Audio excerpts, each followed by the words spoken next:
Hello மக்களே, ஜானகி மாயா செம இன்ட்ரெஸ்டிங்காக போயிட்டுருக்கு. நம்ம மாயாவும் அந்த ரிப்போர்ட்டை பார்த்தோன்னே பயங்கரமாக அதிர்ச்சி ஆயிடுறாங்க. ஒரு கட்டத்தில் சரி நம்ம பெரியப்பா கிட்ட எல்லாம் வேலை பார்த்தாங்கல்ல காளிமுத்து டிரைவர், அவங்கள்ட்ட இதை பற்றி விசாரணை பண்ணால் நமக்கு ஏதாவது ஒரு ஐடியா கிடைக்கும்னு சொல்லிட்டு அந்த காளிமுத்து டிரைவரை பார்க்குறதுக்காக எல்லாரும் தயாராகும்போது நம்ம புவனேஸ்வரி எல்லாத்தையுமே கேட்டுறாங்க. அதை கேட்ட உடனே ஜீவா புவனேஸ்வரி எல்லாரும் சேர்ந்து அந்த காளிமுத்தை கடத்துறதுக்காக தயாராகிறாங்க.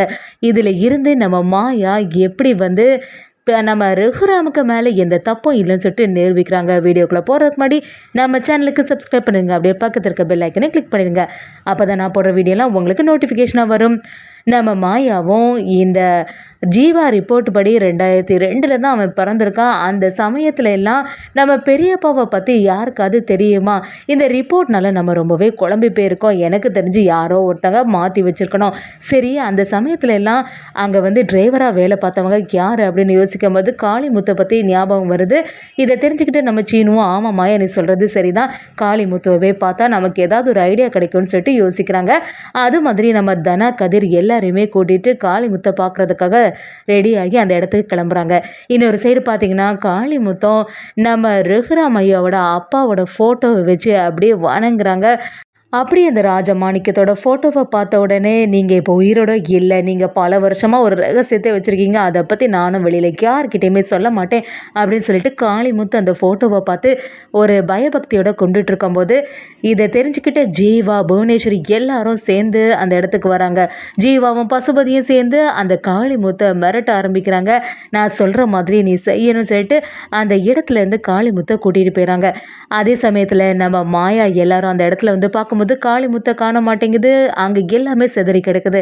அதை பார்த்து நம்ம மாயாவும் அதிர்ச்சியாகி நம்ம வர்றதுக்கு முன்னாடி யாரோ ஒருத்தங்க காளிமுத்தை கடத்திட்டு போயிட்டாங்க போலேயே அப்படின்னு சொல்லிட்டு சொல்லும்போது நம்ம கதிரும் அது எப்படி இந்த விஷயம் எல்லாருக்கும் தெரிஞ்சதுன்னு புரிய மாட்டேங்குது, நமக்குள்ள தானே ரகசியமாக இருந்துச்சு அப்படின்னு சொல்லும்போது நம்ம கதிருக்கு ஒரு ஞாபகம் வருது. நம்ம கார் எடுத்துகிட்டு ஃபாஸ்ட்டாக வரும்போது இடையில ஒரு கார் குறுக்கல வந்ததே, அது யாரோட காராக இருக்கும் அப்படின்னு யோசிக்கும் போது ஜீவாவோட காரம் இந்த சைடில் தான் போச்சு. அப்போ நிஜமா இந்த புவனேஸ்வரி ஜீவா எல்லாரும் சேர்ந்து தான் இந்த காளிமுத்து ஐயாவை கடத்திருக்கணும் அப்படின்னு சொல்லிட்டு கதிரும் நம்ம மாயா கிட்ட வந்து சரி இப்போ தானே நீ பார்த்தா, அதனால நிறைய தூரத்துக்கெல்லாம் போயிருக்கிறதுக்கு வாய்ப்பே இல்லை, இப்போ உடனே நம்ம கார் எடுத்துகிட்டு போனோன்னா அவனை மடக்கி பிடிச்சிடலான்னு சொல்லிட்டு நம்ம கதிர் மாயா எல்லாரும் சேர்ந்து கார் எடுத்துகிட்டு ஃபாஸ்ட்டாக போகும்போது அங்கே காளிமுத்து எல்லாம் கடத்தி வச்சுருந்த அந்த காரை அப்படியே தடுத்து நிறுத்தி ஜீவா பசுபதி எல்லாரையுமே அடித்து துவம்சம் பண்ணிவிட்டு நம்ம கதிர் மாயா எல்லாரும் சேர்ந்து காளிமுத்துவை அந்த இடத்துலேருந்து கூட்டிகிட்டு வராங்க. அப்படியே அவங்கள உயிரை காப்பாற்றி அந்த இடத்துலேருந்து கூட்டிகிட்டு வந்து நம்ம மாயா எல்லாரும் சேர்ந்து இப்போ உங்களுக்கு நல்லா தானே இருக்கீங்க, எந்த பிரச்சனை இல்லை அப்படி சொல்லும்போது கரெக்டான சமயத்தில் என்னை வந்து காப்பாற்றிட்டீங்க, ரொம்பவே நன்றின்னு சொல்லும்போது நம்ம கதிரும் சரி உங்களால் எங்களுக்கு வந்து ஒரு காரியம் ஆகணும் அப்படின்னு கேட்குறாங்க. காளிமுத்துவும் அப்படி என்ன தான் வேணும் அப்படின்னு கேட்கும்போது நடந்த எல்லா விஷயத்தையுமே மாயா சொல்ல ஆரம்பிக்கிறாங்க. அதை கேட்டு காளிமுத்து அப்படியே அதிர்ச்சியாகி நிற்கிறாங்க. என்ன சொல்கிறீங்கம்மா, என்ன தான் இருந்தாலும் ரகுராம் ஐயாவுக்கு மேலே எந்த தப்புமே இருக்கிறதுக்கு வாய்ப்பே இல்லை. அந்த மாயாவும் சரி இத்தனை நாளாட்டு நீங்கள் டிரைவராட்டு எங்கள் பெரியப்பா கிட்டே வேலை பார்த்துருக்கீங்க, உங்களுக்கு வந்து எல்லா உண்மைகளும் தெரிஞ்சிருக்கும். கண்டிப்பாக பெரியப்பா அந்த ஹாஸ்பிட்டலுக்கெல்லாம் போகும்போது உங்களை தான் கூட்டிகிட்டு போயிருப்பாங்க, அதனால் உங்களுக்கு எல்லாமே தெரிஞ்சிருக்குமே அப்படி கேட்கும்போது காளிமுத்து பழசை எல்லாமே ஞாபகப்படுத்தி பார்க்குறாங்க. மாயாவும் நீங்கள் வந்து நடந்த உண்மையெல்லாம் சொன்னீங்கன்னா எங்களுக்கு வந்து அதை கண்டுபிடிக்கிறதுல ரொம்பவே உறுதுணையாக இருக்கும் அப்படின்னு கேட்கும்போது நம்ம கதிரும் காளிமுத்துகிட்ட கேட்க ஆரம்பிக்கிறாங்க. காளிமுத்துவும் ஆமாம் நீங்கள் சொல்கிறது எல்லாமே சரிதான், அந்த நாள் நைட்டு வந்து ரகுராம் ஐயா ஒரு ஹாஸ்பிட்டலுக்கு என்னை கூட்டிகிட்டு போனாங்க, அங்கே வந்து ஒரு குழந்தையெல்லாம் பிறந்தது அப்படிங்கிற எல்லா விஷயத்தையும் சொல்லும்போது அதை கேட்டு நம்ம மாயா அப்படியே அதிர்ச்சியாகி நிற்கிறாங்க.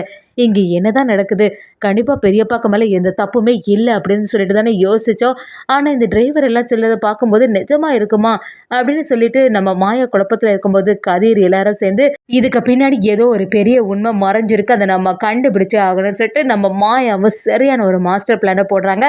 காளிமுத்து சொன்னபடியே அந்த ஹாஸ்பிட்டல்லையும் விசாரணை பண்ணுறதுக்காக கிளம்பிட்டாங்கன்னே சொல்லலாம்.